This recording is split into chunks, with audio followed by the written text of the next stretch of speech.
Yo, what's going on, guys? Frankietrades here, bringing you another new weekly stock watch list. This time around, it'll be the second watch list of the year, so I hope you guys enjoy this video. But with that much more being said, don't forget to leave a like, comment, and subscribe to the YouTube channel. I would really appreciate it. Almost at 900 subs, so we're almost getting there to 1,000 step by step. So I know this past year I started, for 2023, I started the channel with around 60 subs and grew it to around 850 around here. So 800 subs in the year, pretty good for starting the channel out and taking it serious. So hope you guys are able to help me grow more and take this journey further. But yeah, let's go ahead and get started here. As far as earnings go, not too much going on earnings. A lot of banks are reporting on Friday in the morning, but as far as the big tech companies go, not really too much going on. So going on the ES here on the 4 hour or even the 1 hour here, you can see the only thing I have currently is we're holding the 4,700 level from Friday. You can see we had a hard rejection off that area.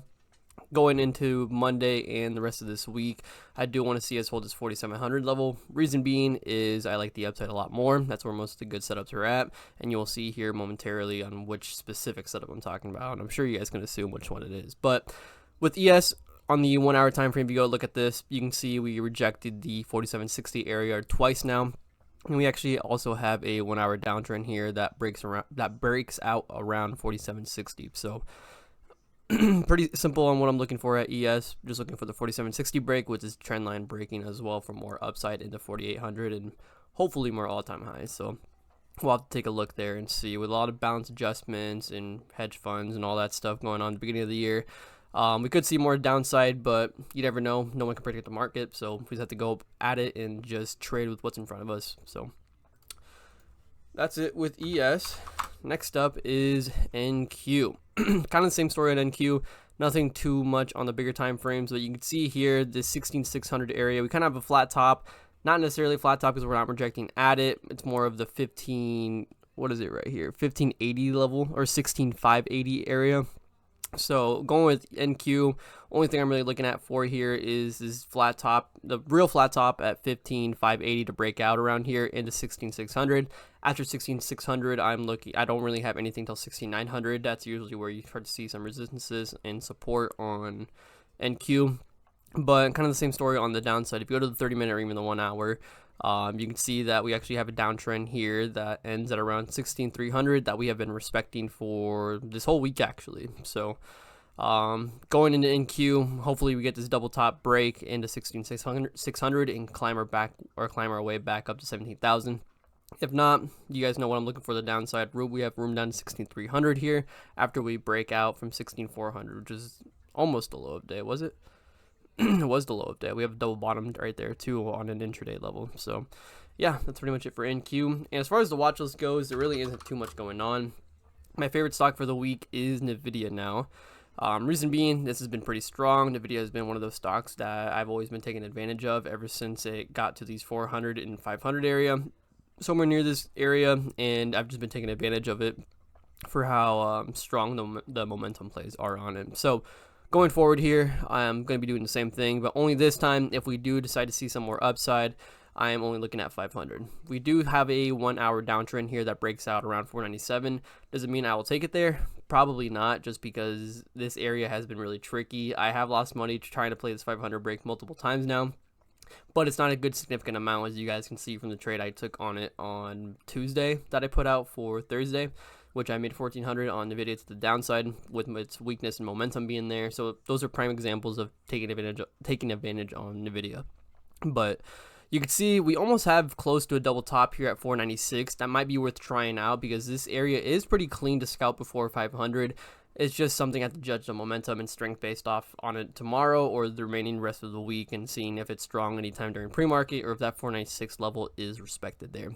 But looking at 496, then 500, and then 502 on NVIDIA on that. So next up is Tesla. Tesla's a little tricky.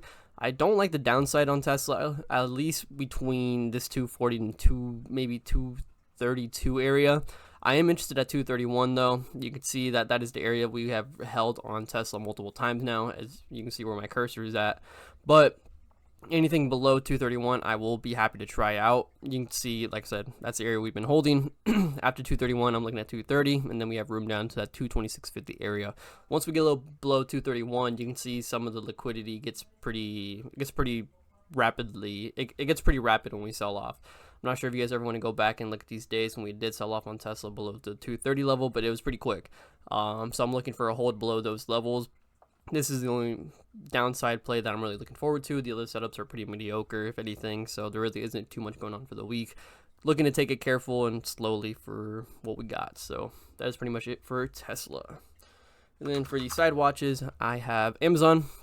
Amazon, nothing too big of a crazy setup. Amazon, I'm only looking at 143 here. Nothing too crazy. Like I said, it's Amazon. You guys know, if you've been around the channel, Amazon's probably one of my least favorite stocks at this point compared to what old Amazon was before the split. But I'm looking at 143 there with close to a flat bottom, but you can see that around this 143 to 144 area, this is around where we're currently wicking at right now. So besides Amazon, the last stock I have, what is the last stock I got? It is Apple. Apple is the last stock I got on my watch list. Apple, nothing too crazy. It's really a simple setup if you really look at it on the 30-minute time frame. So you can see it's on a shorter time frame, so it's going to be a less percentage on the entire setup overall. But it is a pretty clean setup. Apple, have a 30-minute downtrend here. You can see this breaks out around 182, but realistically, I am looking towards the downside on this if it happens to hold 180 pre-market on Monday tomorrow. So you can see we have close to a double bottom here on Apple around was 180.20 area. So I'm looking to take that into the 180 break and just take the scalp on that. It should be a good 10% scalp to start the Monday off if this happens to hold up and if it's weak. But if not, that's whatever. Like I said, these are mediocre setups or side watches for a reason. They're setups I really don't care about and, you know, are kind of whatever. So, but yeah, that is about it for the weekly stock watches. I hope you guys enjoyed that. Don't forget to leave a like, comment, and subscribe to the YouTube channel. I would really appreciate it. I think we're currently 15 to 13 subs away from 900, so let's go ahead and kick it up there. But without much more being said, hope you guys enjoy your week, and peace out.